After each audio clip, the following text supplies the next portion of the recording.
Kung sakali man na may mga bagay ka na kailangan tapusin ngayon, huwag mo nang ipagpabukas. Tapusin mo na agad ngayon. Kalingap Edu, generous sponsor.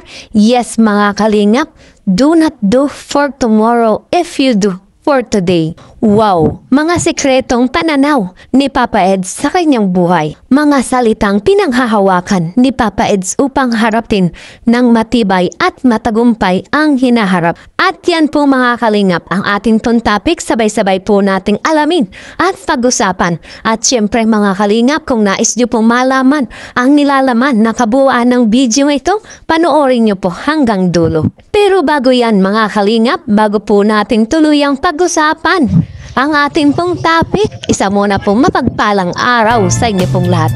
Magandang araw at magandang gabi sa ating pong mga viewers and subscribers na patuloy pong sumusuporta sa ating pong munting channel. Sa buong kalingap and supporters, sa mga bigating sponsor, mega love shoutout po sa inyong lahat. At muli po tayong nagbabalik para sa isa na namang talakayan sa bago po nating topic na ating pong pag-uusapan. At syempre mga kalingap, sa bago pa lang po sa aking munting channel, sa mga hindi pa po nakakapag-subscribe, mag-subscribe na, mag-like and share na po kayo nang sa ganun na lagi po tayong updated sa lahat po ng ating mga videos. At huwag na huwag po nating kalilimutang suportahan at imaraton po natin mga kalingap ang mag-amang matubang na si Kuya Bal Santos Matubang at syempre si Kalinga Prab. Patuloy po nating suportahan sila sa araw-araw po nilang pagtulong sa ating pong mga kababayang mahihirap para syempre mas marami pa po silang ma-scout. No skip ads mga kalingap, nang sa ganun patuloy pa silang makatulong at mapalawak pa ang kanilang charity works. At so yun mga kalingap, dumako na po tayo sa atin pong topic. Kalingap Edu, generous sponsor. Yes mga kalingap, do not do for tomorrow if you do for today. Wow! Mga sekretong pananaw ni Papa Eds sa kanyang buhay. Mga salitang pinanghahawakan ni Papa Eds upang harapin ng matibay at matagumpay ang hinaharap. Mga salitang magiging gabay at panuntunan para sa isang successful na layunin na may paninindigan upang matupad ang mga hangarin. At ito rin mga kalingap ang basihan kung gaano may sasakatuparan ang lahat. Ganyan po mga kalingap ka-power ang ating pong si Papa Eds. Wow, grabe ang mindset ni Papa Eds, di ba? At dahil nga po sa kabaitang ito ni Papa Eds, ibig sabihin mga kalingap ang mga katulad ni Papa Eds na handa at bukal sa loob na pagtulong, bukod sa halaga na binibigay, may mga matitinding advice pa siyang nalalaman. Mensahe para sa mga taong tinutulungan niya, di ba? Kumbaga mga kalingap, sa mensahe ni Papa Eds kung hangad talaga ng isang taong umangat, lalo na pagdating sa business, huwag nang magpatumpik-tumpik pa.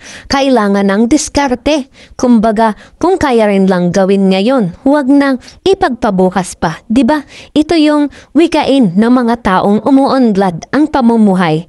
Do not do for tomorrow if you do for today. Wow! Mensahe pa lang mga kalingap talagang positive na po ang dating ni Papa Eds, di ba? Laging positive thinking. Kaya naman goods na goods talaga ang ganitong mindset ni Papa Eds.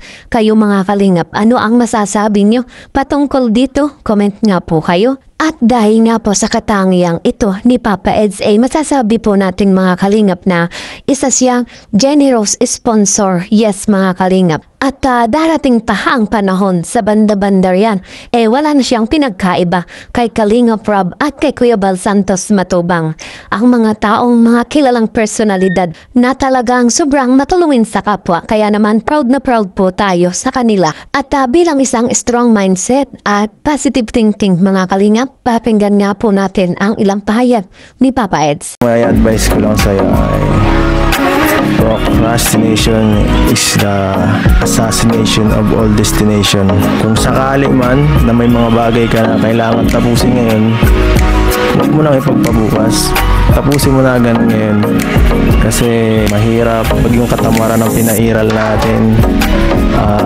Magiging habit natin yan Lagi natin kinoconsider yung katamaran natin, inuuna natin. sa lahat ng bagay.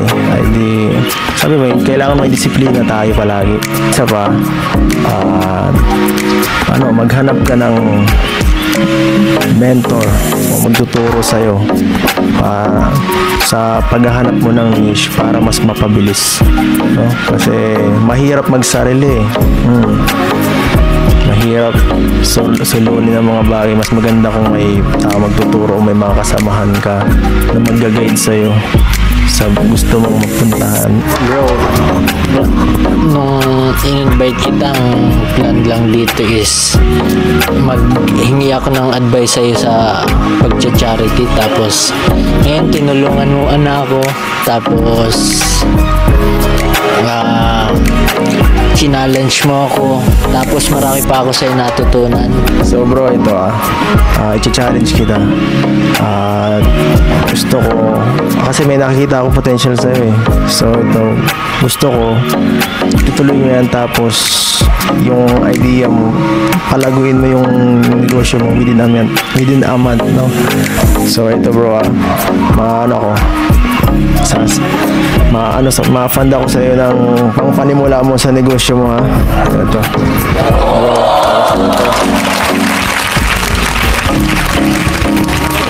Bro, tanggapin mo to bro para makatulong. Ayun, napakagandang mindset, napakagandang advice po yung narinig natin mula sa kanyang magandang kaisipan, at kung tutuusin ay pwede na po siyang mag-mentor.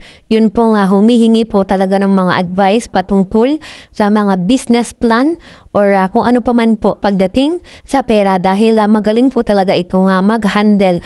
Maganda po yung thinking ni Papa Ed sa mga ganitong bagay. Kaya swerte po talaga yung mapapangasawa ni Papa Ed, dahil napakaganda po talaga ng kanyang mindset. Kahit po ako ay talagang nabibilib sa kanyang mga iniisip, sa kanyang talagang kung paano po siya mag-isip sa mga bagay-bagay. Kaya hoping na sana ay si Papa Eds at si Viancy ang magkatuluyan, dahil bagay na bagay po talaga sila, dahil pareho po silang mabait at merong mabuting puso. At mas maganda po talaga pag matured ang lalaki kaysa po sa babae, dahil syempre ang lalaki po ang maglilid sa family. Kaya po talagang swak na swak itong si Papa Eds para po dito kay Viancy. At wala din naman pong ibang hangat si Papa Edge kundi ang kabutihan, kundi mapabuti ang buhay ni Viancy. Kitang-kita naman po natin sa kanyang mga advice pa lang din po dito. Pagdating kay Viancy ay talagang makikitaan po natin at mararamdaman natin yung kanyang concern. Talagang lalo po kayong mabibilib sa pagiging strong mindset, sa pagiging positive thinking, at masasabi po natin mga kalingap na si Papa Eds ay isang generous sponsor.